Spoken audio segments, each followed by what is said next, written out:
Okay.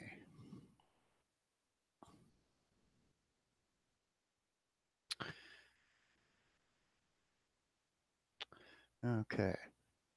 So here we have an import of a executor class Star Destroyer, the kind that Darth Vader had. As you can see, it loads in the screen very big.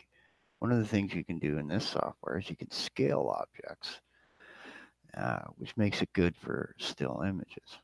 You go up here to this edit button and you see this thing.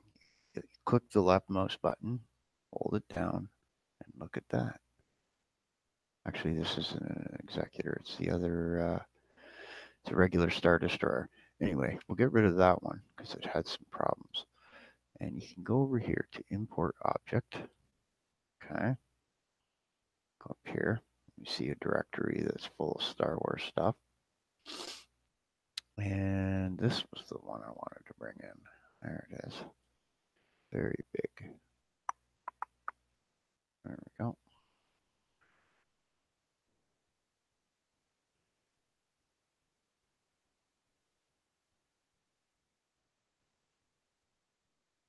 There we are. Wow. And just to show you how big that is. There you go.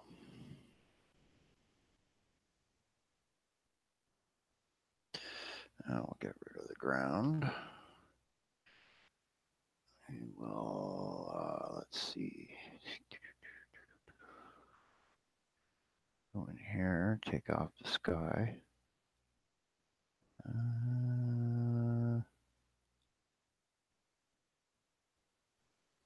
Let's see what I really want to try. You know what? Hold on. I'm going to do some funky stuff here. There. Now, to add a texture to this that's more like a ship, we will go in here and you click this little tiny little arrow, and then you go down here and you can see, you know, if you wanted city maps or buildings or whatever, walls, you can do that.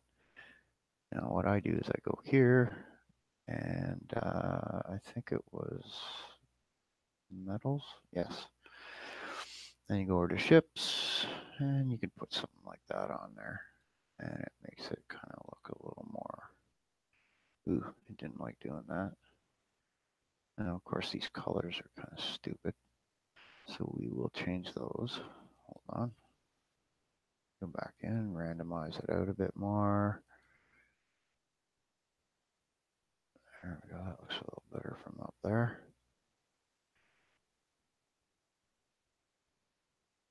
And if you want to see the ship, back in here, shrink it down a little more. With this tool, it gives you an ability to rotate. So you see, woohoo. Put it like that.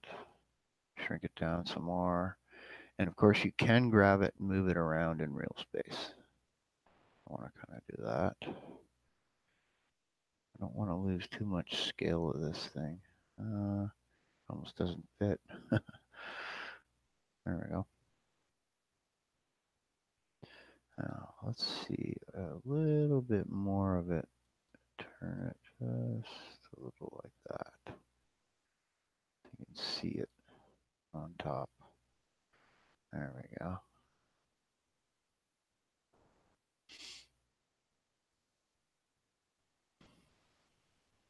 And that's the quickest rendering you can get in this software, the basics. Let's see, let's see, what else did I want to do?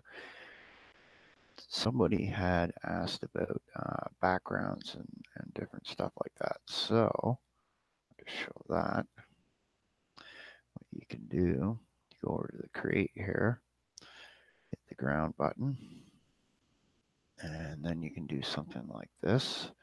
You got a little mountain over here.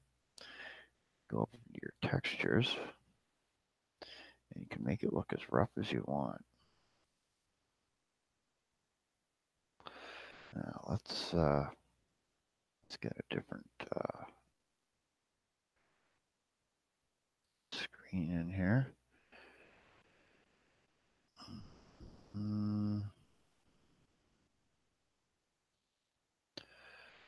It was this one, this one.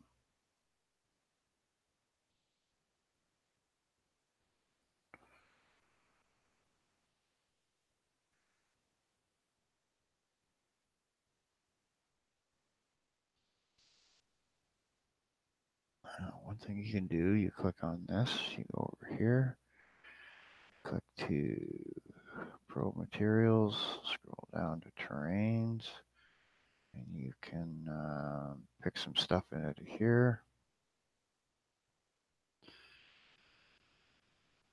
There's different things you can do. Sometimes they show up properly and sometimes they don't. Um, hmm.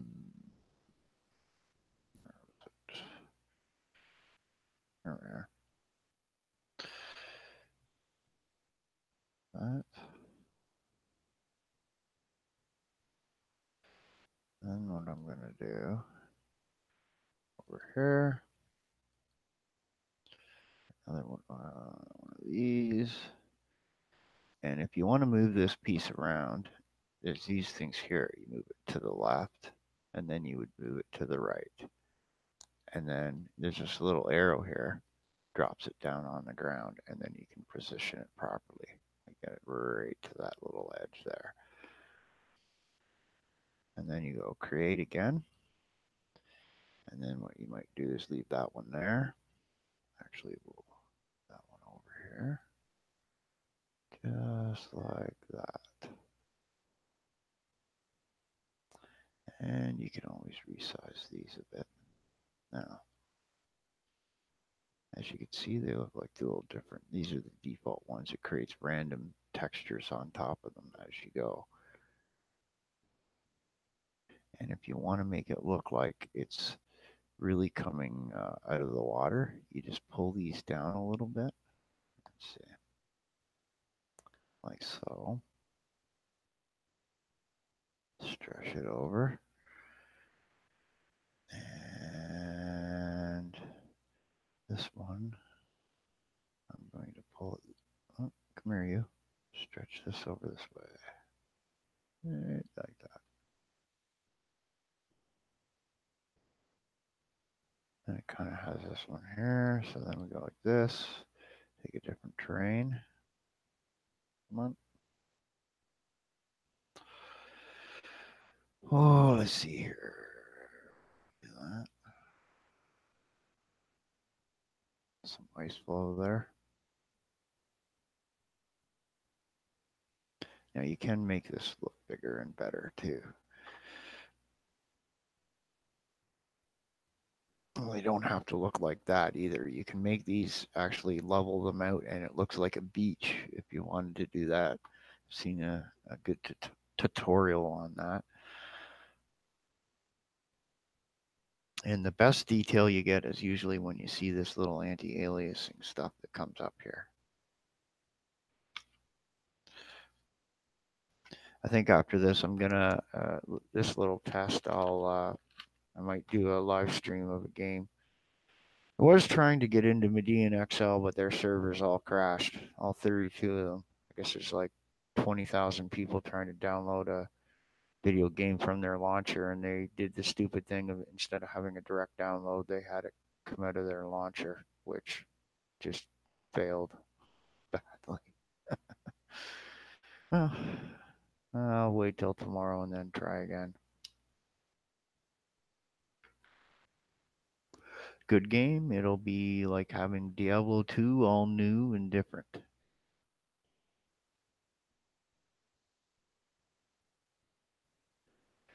Let's see. Maybe add a spaceship to this background in the sky.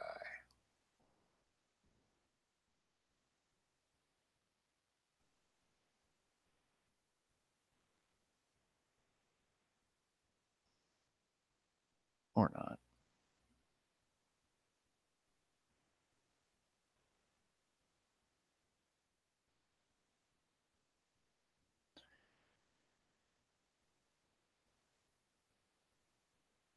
Then what you can do for this, there are two things you can do. If you want to just save this, what you see here as an image, you can go like this and save it directly as a JPEG. Give it a name. Uh,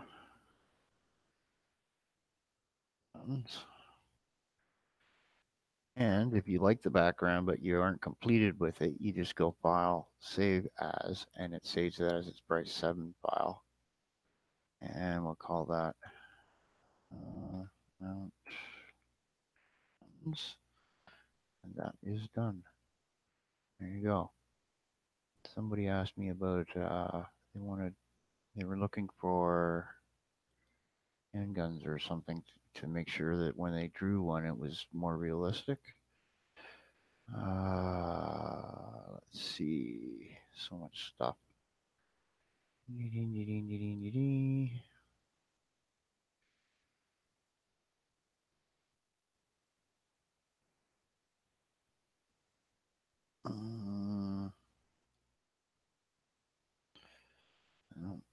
Oh yeah, maybe a Beretta. Oh, is it in there? There you go. So you could import an actual gun like this, and then if you brought this into Blender, it would actually be easier for somebody to use. But you could also go like this. And there you go. You got the gun right there. Right? It's a pretty small little handgun. And you can move it around. Okay. Using this thing. When it's red, it's highlighted. So you can move it around like that. You want to see the front end of the gun to make sure you get details up here. You can go like that. You can see where there are little chambers right there. You got the safety and all that stuff on it. That looks funny.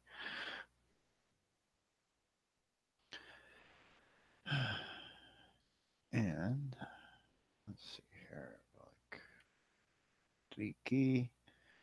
Let's see. I want to add something to this. What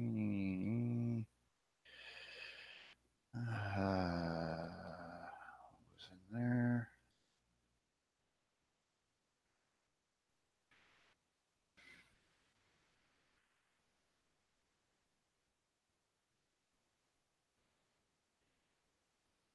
No, it's too big. And that's one problem you'll get with this software because it's old. It has file limitations.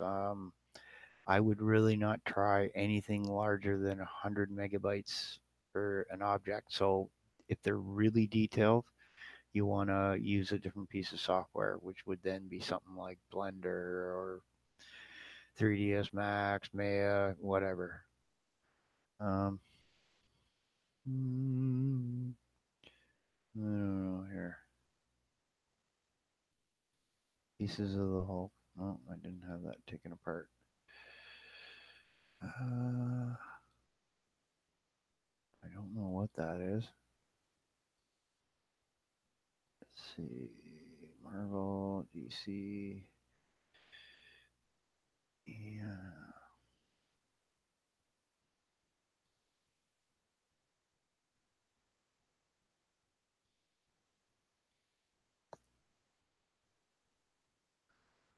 Warhammer.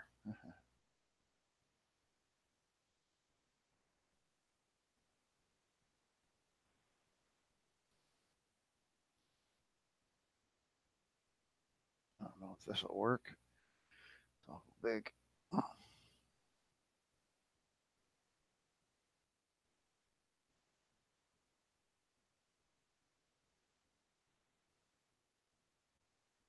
Yep.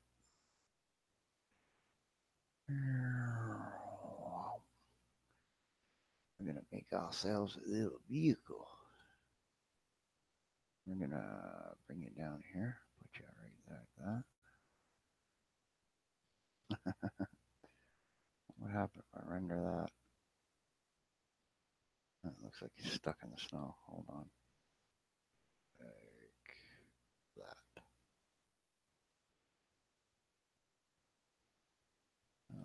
weird. It's like it needs to be turned like this. Yeah, there we go.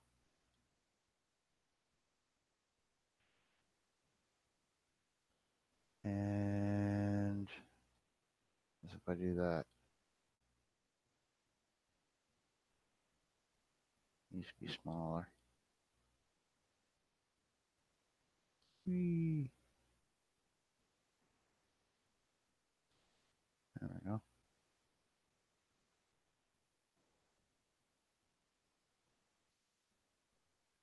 That gives you a little idea of some scale. Yeah, that's what you can do with objects, is you can make them bigger or smaller, and then it gives the illusion of scale. It's still way too big compared to that being a mountain.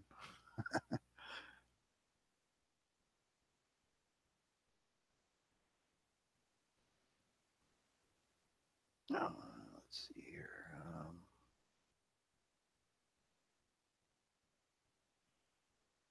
Yeah, and if I go out of the program, it'll stop rendering too, which it also only uses 50% of CPU's power to do the rendering, which is a limitation that makes it take forever compared to other stuff. But as far as ease of use, you can fire this up, pull stuff in, make a little, whatever, and you're good to go with an image. And you can do some pretty fancy stuff. Um, One of the things I did that seemed to get a little attention there was, if you go back in my video list, there's these little planets, and I put a sphere and then took an old Adobe 5.5 program and made had the lunar cell thing that made planets in 2D. Well, I just slapped it on and wrapped it around the sphere, but it had a little black spot at the back.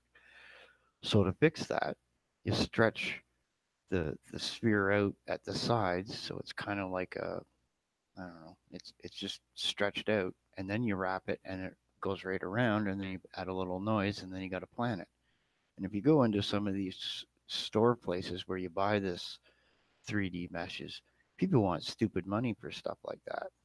And it took, that was just something out of my mind. And the other guy was saying, "Oh, you can't do that." And I says, "Well, here, this is how you do it." And he was like, "Ah, that's neat." I says, "You should include a bunch of those in the software, and then people would be making planets and things, and you'd have more people using your stuff." Never got back to me, but anyway.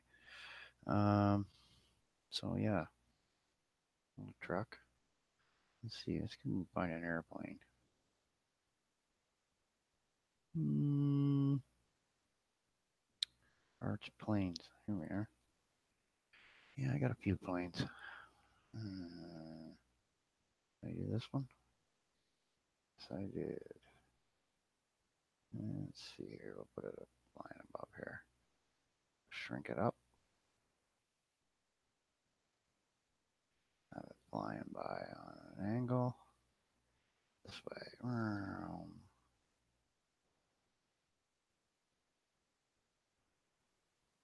And what's it look like? There we go.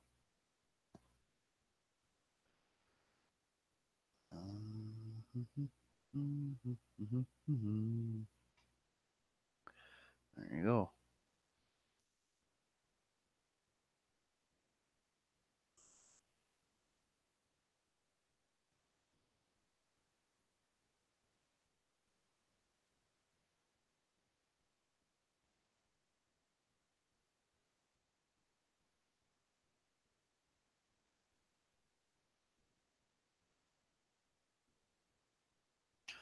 Oh, if you want to create rubble and background stuff like that, there's in the when this is done, I'll show that how you can do a little bit of that and make boulders and stuff like that. It's really easy in this. And then if you're like a comic drawer, you could take this image and then put it like in a smaller size to the right of you, and then have your software that you draw in, or on your desk. You could then use that as a reference thing, because when you get these mountain things, they randomly create themselves. Okay, it's not a specific thing. I'm sure you could path it out for them to create specific ones, but the way the software works, it doesn't do it that way. You have to go into the settings to do a lot of tweaking for that, which is actually a little more complicated. Like, I mean, not bad for free software that's 10, 12 years old. That's all I gotta say. I mean, I was looking around going, Autodesk, I'm not into this paying monthly thing for anything.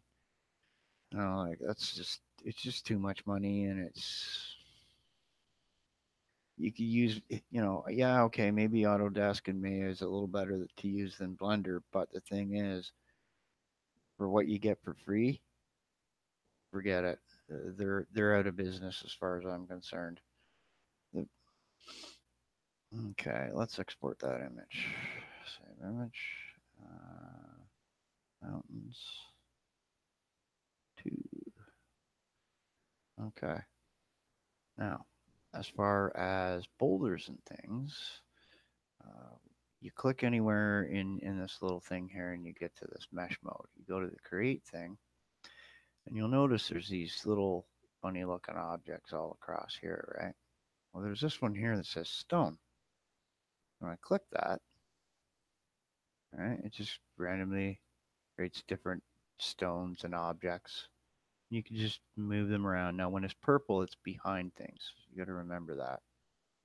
Okay. So I could just like keep doing this, right?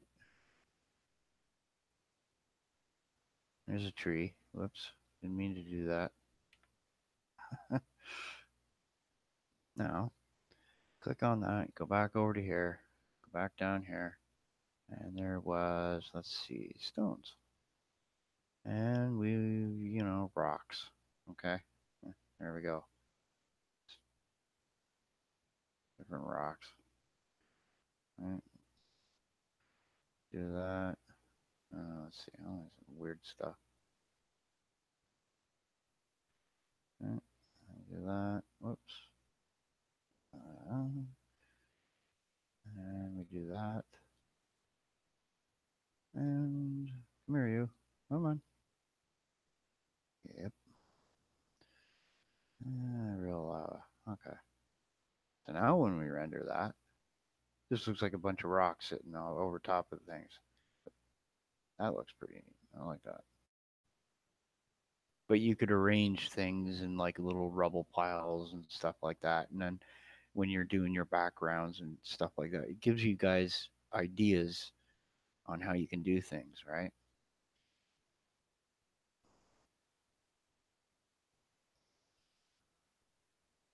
And of course, it takes a little while for this stuff to do. That's why I got it on low settings, so the you can make this look a lot better, but it takes a lot longer. And I mean, it scales up in time. A 3 second animation in the software takes 2 hours or so. And yeah, the only difference is when you're actually animating it, it will keep going even if you go and do other things on your computer. And because it uses only 50% of the CPU, you can actually do things while it does stuff. I like that lava. It looks kind of neat. Hmm.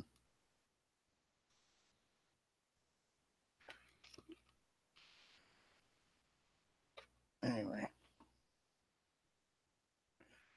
that's all I wanted to do today. I'm just gonna take it easy for the day. I'll just stop out of that. Don't need to save that. And let's see. There we go. And that's it. How do I get out of this thing now?